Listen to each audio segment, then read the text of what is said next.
Hello বন্ধুরা, চলো তোমাদের আজকে দেখাই আমাদের মুড়ির প্যাকেটিং করা।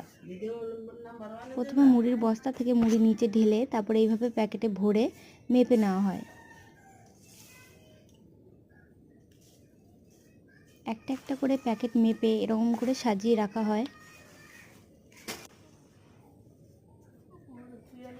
দেখতেই পাচ্ছ সুন্দর করে সাজিয়ে রাখা আছে।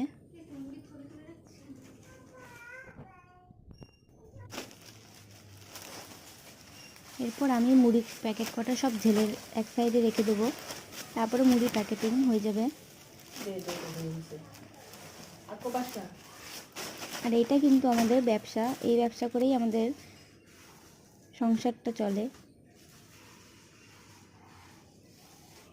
দেখতেই পাচ্ছ সব প্যাকেট প্রস্তুত এবার বাজারে যাওয়ার জন্য। এটা বড় প্যাকেট আর এটা ছোট প্যাকেট।